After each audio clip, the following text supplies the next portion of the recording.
This is a special weekend for me, and these are the most special people in my life. And then you hang up the phone on me, and you're just ignoring me. There is someone that I'm talking to back at home as well. Wait, what? Yeah. Like talking, or like we're I'm dating? gonna fight like hell to get her back. Which one? Good question. What is wrong with these people? I mean, I never saw it coming. One minute, Liz is laughing with her friends. The next, her secret explodes in the middle of the group like a firecracker at a wedding. The air shifts, faces freeze, and every eye in the room snaps to her, searching for a hint, a tell, anything that could have warned them. But Liz, who always seemed so open, so ready to spill her heart, has been hiding a whole other life. The words hang there, heavy and sharp. There's someone else back home. Not a friend, not a maybe, but a man she's been talking to. A man who thinks he's the only one. The shock is instant, but the betrayal cuts deeper for Via, who's been pouring his energy into Liz, believing he was the only one in her orbit. Now, he's left blinking, trying to piece together what's real and what's been a performance. Welcome to Reality Sport. I'm Oliva, and if you're new here, hit subscribe and drop your wildest theory in the comments, because tonight, nothing is what it seems, and everyone's got something to lose. The group is a powder keg. Gino, who's always lurking on the edge of drama, looks like he's seen a ghost.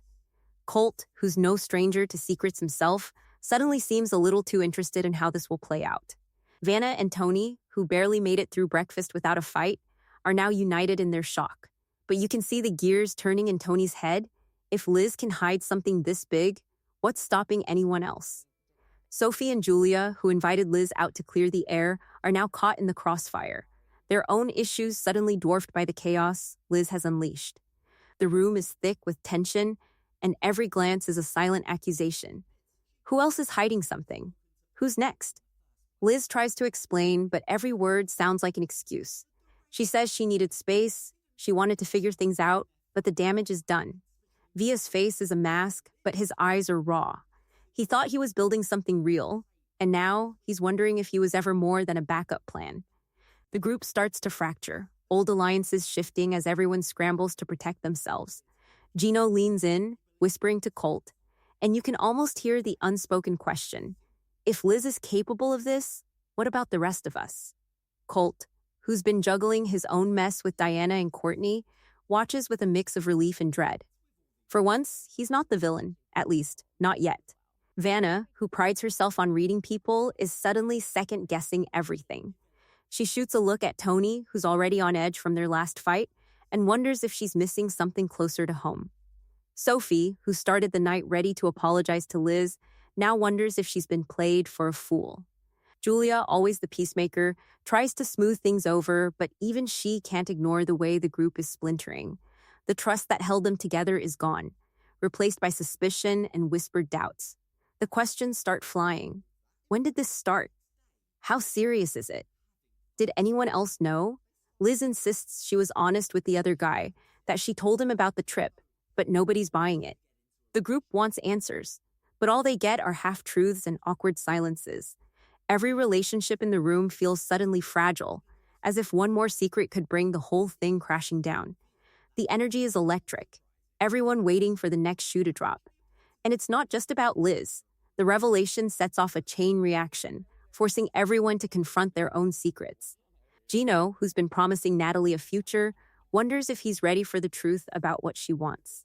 Colt, who's lost both women in his life, feels the sting of karma. Vana and Tony, already teetering, now have to face the reality that trust is a luxury none of them can afford. Sophie and Julia, caught in the middle, realize that no one is safe from the fallout. As the night wears on, the group fractures into smaller conversations, each one more tense than the last. Old wounds resurface, new suspicions take root, and the sense of betrayal lingers in the air. No one knows who to trust, and everyone is wondering what else is about to come out. The stage is set for a showdown, and the only thing certain is that nothing will ever be the same. It started with a single sentence, but the aftershocks are still rippling through the group. Picture Liz sitting at the bar with Sophie and Julia, her hands wrapped tight around her glass, eyes darting between her friends as if searching for an escape route. The music is loud, but the tension is louder. Sophie leans in, her voice low, asking if Liz is really over her last relationship. Liz hesitates, then drops the bomb. There's someone back home she's been talking to. Not just talking, but talking. The kind of talking that makes you question everything you thought you knew about someone. Julia's jaw drops. Sophie's eyebrows shoot up. For a moment, nobody says a word. The silence is thick, and Liz looks like she wants to disappear. This is the moment the cracks start to show. Liz tries to laugh it off, but her friends aren't buying it. They press her for details, and every answer sounds more suspicious than the last. She says she met him after her breakup, that it's nothing serious, that she told him about the trip. But the more she talks, the less anyone believes her. Sophie, who's been burned before, is the first to call her out. Julia, always the optimist, tries to give Liz the benefit of the doubt. But even she can't ignore the way Liz's story keeps changing. The trust that once held them together is slipping away, replaced by a growing sense of doubt. Liz's mind is a storm. She wants to be honest, but honesty means risking everything. She's always struggled with commitment, always kept one foot out the door, just in case. Maybe it's fear, maybe it's habit, but she can't seem to stop herself from sabotaging her own happiness. She tells herself she's protecting her heart, but deep down, she knows she's only making things worse. Every secret she keeps is another brick in the wall between her and the people who care about her. She wants to come clean, but the thought of losing Via, of facing his disappointment, is almost too much to bear. Meanwhile, Via is still in the dark, blissfully unaware that his world is about to be turned upside down. He's been nothing but supportive, always there when Liz needed him, always believing in the best version of her. He's the kind of guy who wears his heart on his sleeve, who trusts easily and loves hard. But trust is a fragile thing, and Liz is about to shatter it. The group can sense the storm coming. They exchange glances, whisper behind Liz's back, wondering how long she can keep up the act. Some are sympathetic, remembering their own mistakes. Others are less forgiving, eager to see the truth come out. The gossip spreads like wildfire. By the time Liz leaves the bar, half the group knows her secret. Some are shocked, others are smug, but everyone is waiting to see what happens next. The alliances start to shift. Sophie, who once defended Liz, now keeps her at arm's length. Julia, torn between loyalty and honesty, doesn't know where to stand. Even Gino and Colt, who have their own skeletons, can't resist weighing in. The group is a pressure cooker, and Liz is the spark. As the night drags on, Liz's anxiety grows. She knows she can't keep this up forever. Every time she looks at Via, she feels a pang of guilt. She wants to tell him the truth, but she's terrified of what he'll say. Will he forgive her, or will he walk away? The question hangs over her like a shadow, growing darker with every passing hour. The group watches, waiting for the moment when everything comes crashing down. And it's coming, faster than anyone expects. Because secrets have a way of coming out, and Liz is running out of places to hide. The next move is hers, but the consequences will ripple through the group, changing everything they thought they knew about each other. If you think the drama is over, think again, because the real fallout hasn't even started. Liz knows there's no way out but through. She finds Via alone, away from the noise, her heart pounding so loud she can barely hear her own thoughts. He looks up, smiling, completely unaware that his world is about to tilt. She sits down, her hands shaking, and for a moment, she almost backs out. But the weight of the secret is crushing her, and she can't carry it any longer. She blurts it out, there's someone else, someone she's been talking to back home. The words hang in the air, heavy and final. Via's face falls. He blinks, as if trying to process what he's just heard, and then the hurt sets in. You can see it in his eyes, the way his jaw tightens, the way he pulls back ever so slightly, as if distance might soften the blow. He asks her if it's serious, his voice barely above a whisper. Liz stumbles through her explanation, saying she needed space, that she wanted to figure things out, that she never meant to hurt him. But every word sounds hollow, and Via knows it. He's been nothing but honest with her, and now he feels like a fool. The pain is raw, and for a moment, he can't even look at her. He stands up, pacing, trying to make sense of it all.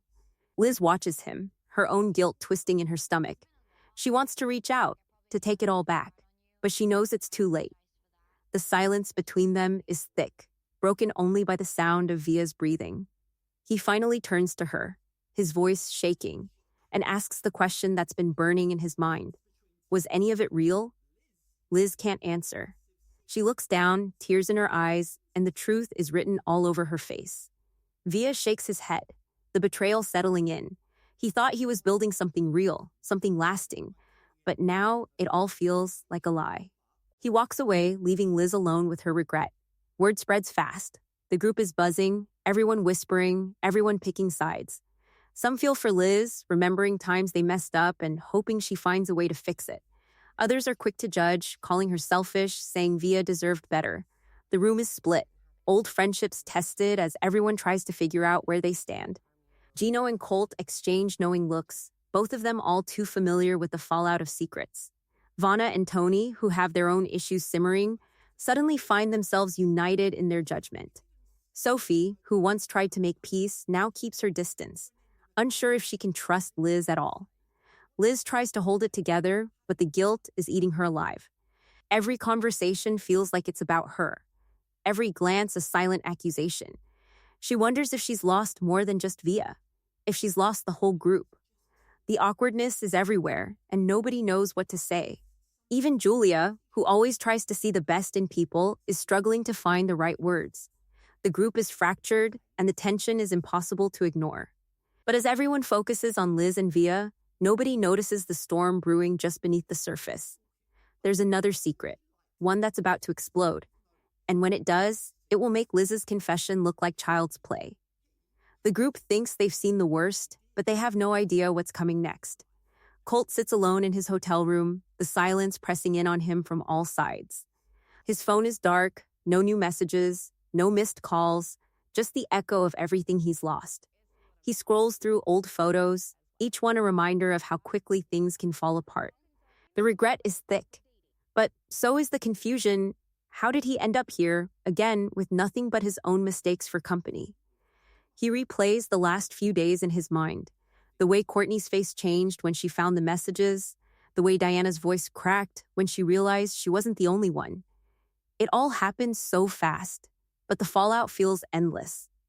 The flashbacks hit hard. Courtney, always sharp, always a step ahead, had her suspicions.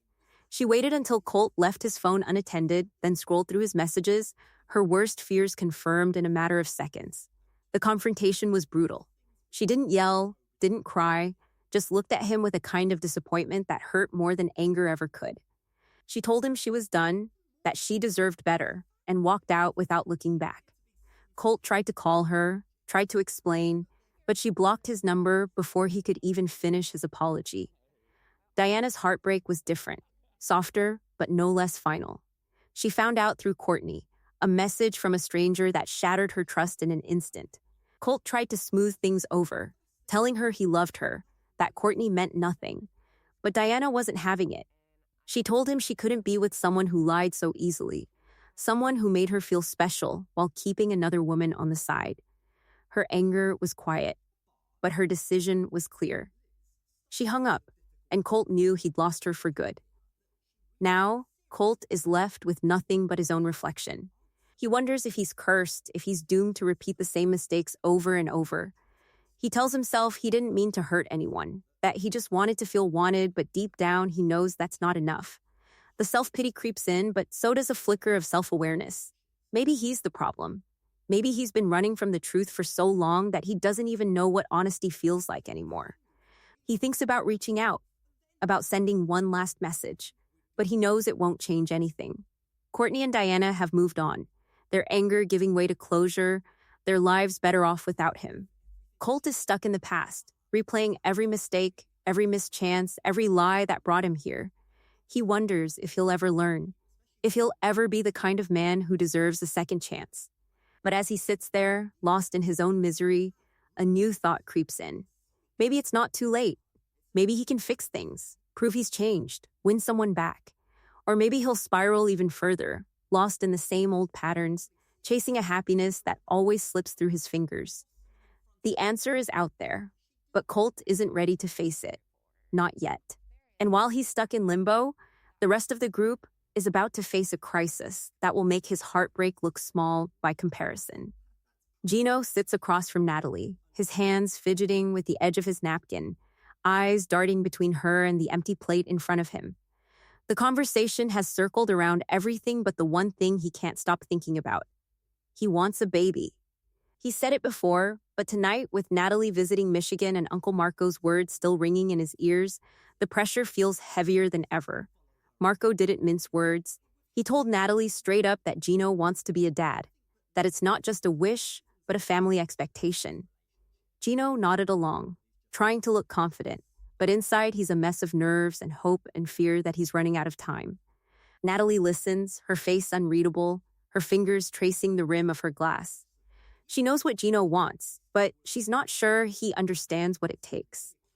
Their connection has always been more mental than physical, and every time the topic of intimacy comes up, Gino gets awkward, giggling like a teenager, dodging the real conversation. Natalie wonders if he's ready for the reality of parenthood, or if he's still stuck in the comfort of old routines.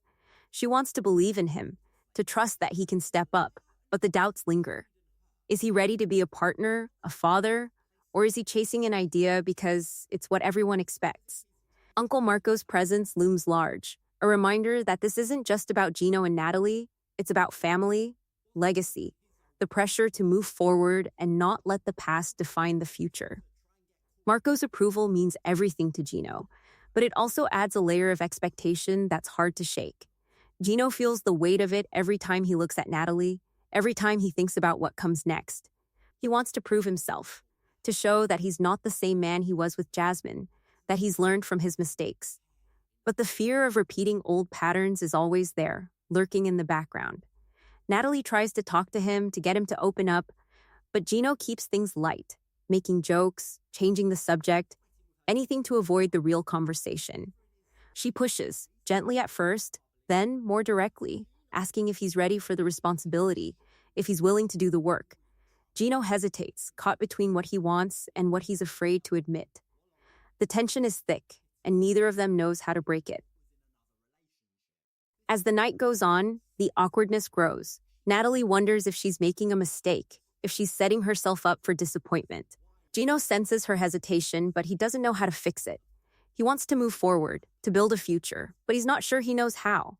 The pressure mounts, and both of them are left wondering if they're on the same page or if they're headed for another heartbreak. But just when it seems like things can't get any more complicated, a new twist is about to shake Gino's world. The next revelation will force him to confront everything he's been avoiding, and nothing will ever be the same. Vana had imagined her birthday weekend as a fresh start, a chance to bring Tony into her world and show him off to the people who mattered most. Instead, she finds herself standing on the edge of the beach, arms crossed, watching the waves crash while Tony sulks a few feet away, his phone clutched tight in his hand. The day started with promise, sunshine, laughter, the smell of salt in the air, but it all unraveled the moment Tony couldn't reach her. One missed call turned into 3, and by the time Vana checked her phone, the messages had gone from sweet to sharp. Where are you? Why aren't you answering? Are you ignoring me? The questions felt less like concern and more like an interrogation. When Tony finally confronted her, his voice was tight, his words clipped. He accused her of disrespect, of putting everyone else first, of not caring enough about him. Vana tried to explain. She was filming, she was busy, she wasn't hiding, but Tony wouldn't hear it. The argument spiraled, voices rising, old wounds reopening. Tony's jealousy flared, and Vana felt herself shrinking, her excitement for the weekend replaced by a knot of anxiety in her chest. She wondered if this was what love was supposed to feel like, walking on eggshells, always bracing for the next blow-up. The fight didn't end when the shouting stopped. Tony retreated into silence, refusing to talk, acting as if nothing had happened. Vana watched him laugh with her friends, charm her family, all while pretending the tension between them didn't exist. The disconnect was dizzying. She wanted to believe his anger was a one-off, a bad moment in an otherwise good relationship, but the doubts kept creeping in.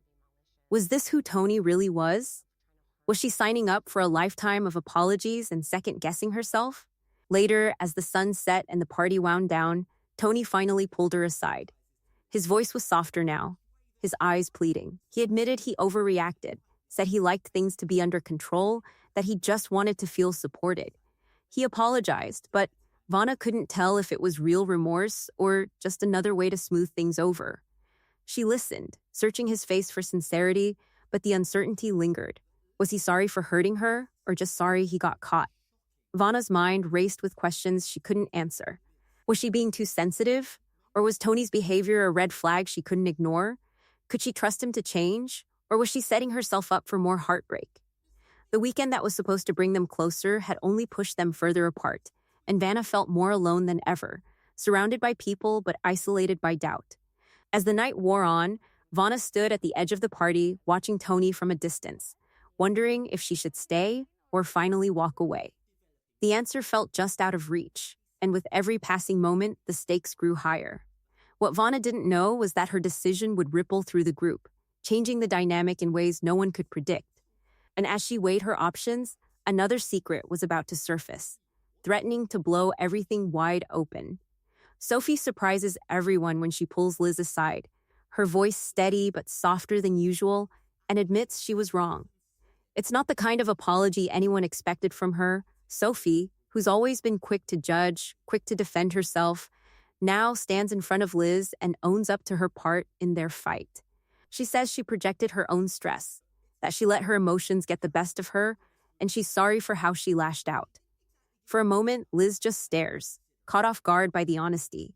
The tension between them eases, if only a little, as Liz nods and admits she wasn't perfect either. She shouldn't have kept secrets, shouldn't have let things get so messy. The two women share a quiet moment, both relieved to drop their guard, but neither sure how long the peace will last. The rest of the group watches from a distance, some skeptical, others hopeful. Julia, always rooting for reconciliation, smiles and tries to rally everyone around the idea of a fresh start. Gino, still reeling from his own drama, keeps his distance, not ready to trust that anything has truly changed. Colt, ever the outsider, wonders if he'll ever get a moment like this for himself, or if he's burned too many bridges. Vana, still raw from her fight with Tony, looks at Sophie and Liz and wonders if forgiveness is possible for her too, or if some wounds are too deep. Alliances start to shift in subtle ways. Julia gravitates toward Liz, offering support and a listening ear, while Sophie finds herself drawn to Vana, both women bonded by recent vulnerability. Tony, sensing the group's mood, tries to play peacemaker, but his efforts come off as forced, a little too eager to be liked. Gino and Colt, both nursing bruised egos, form a quiet alliance of their own, united by the feeling of being on the outside looking in. The group is still fractured, but the lines are blurrier now, everyone testing the waters, unsure who to trust. As the night goes on, the mood shifts from tense to cautious optimism. There's laughter, but it's tentative, as if everyone is waiting for the next blow to land. Old jokes resurface, inside references that remind them of better times, but underneath it all is a sense that nothing is truly settled. The peace between Liz and Sophie feels fragile, like a truce held together by hope and exhaustion. No one wants to be the first to break it, but everyone knows it could shatter at any moment.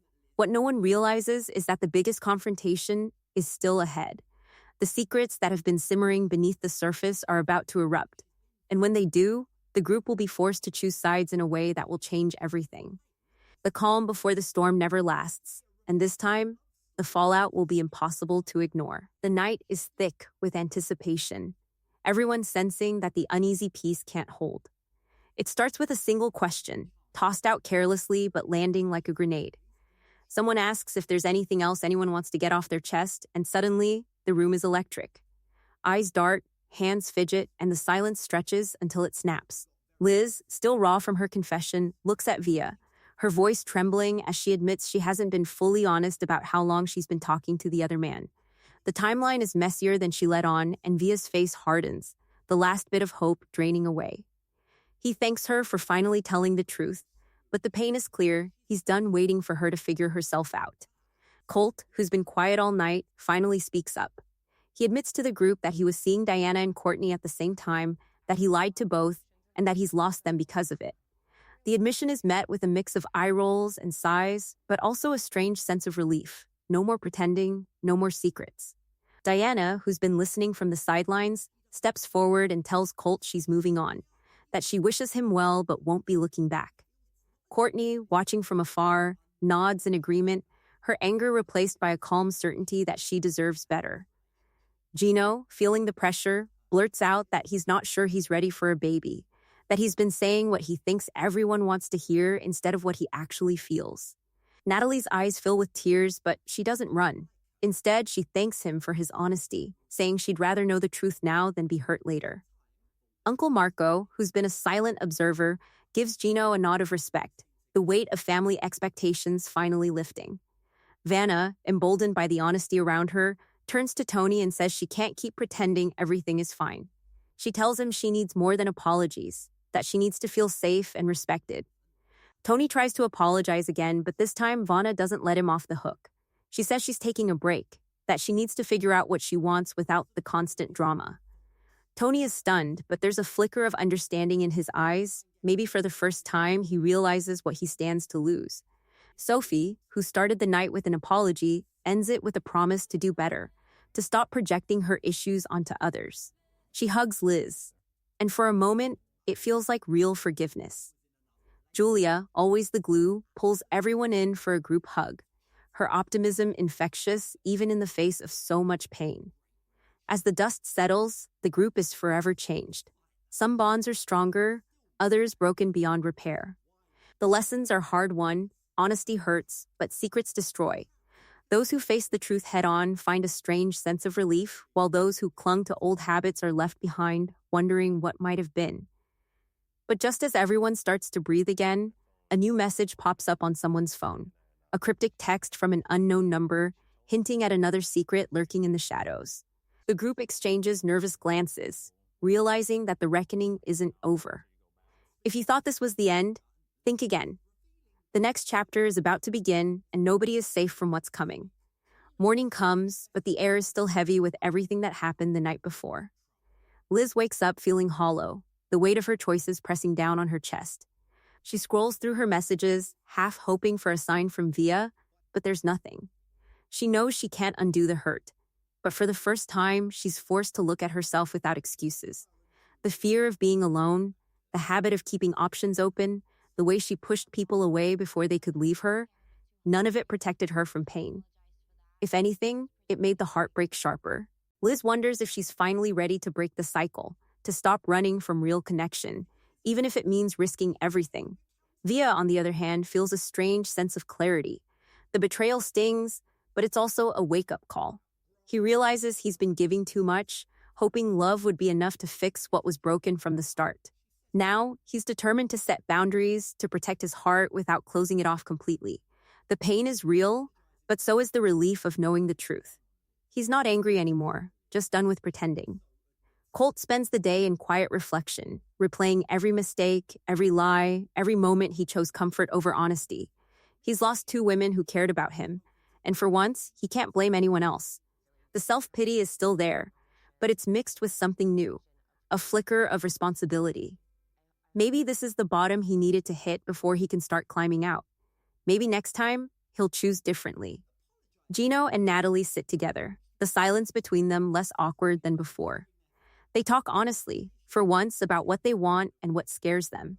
Gino admits he's afraid of failing, of not living up to expectations, but Natalie tells him she'd rather have the truth than a fantasy. They're not sure what comes next, but at least they're facing it together. No more pretending.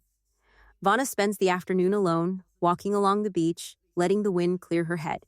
She thinks about Tony, about all the times she ignored her instincts, hoping things would get better. Now, she's ready to put herself first, to stop settling for apologies and start demanding respect. The decision isn't easy, but it feels right. Tony, meanwhile, is left to sit with his own regrets, wondering if he'll ever get another chance. Sophie and Julia, the unofficial therapists of the group, talk about how easy it is to project your own fears onto others, to lash out when you're hurting instead of reaching out for help. They promise to hold each other accountable, to be better friends, and to remember that everyone is fighting their own battles, even when it doesn't show. If you're watching this and feeling a little called out, you're not alone.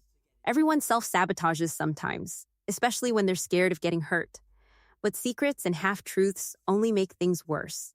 If you want real connection, you have to risk being honest, even when it's uncomfortable. Pay attention to how people make you feel, not just what they say. If you're always walking on eggshells, if you're hiding parts of yourself to keep the peace, ask yourself if that's the kind of love you want. Growth is messy, but it's worth it. And if you think the drama is over, think again. There's a new secret brewing, and next time, it's going to hit even closer to home.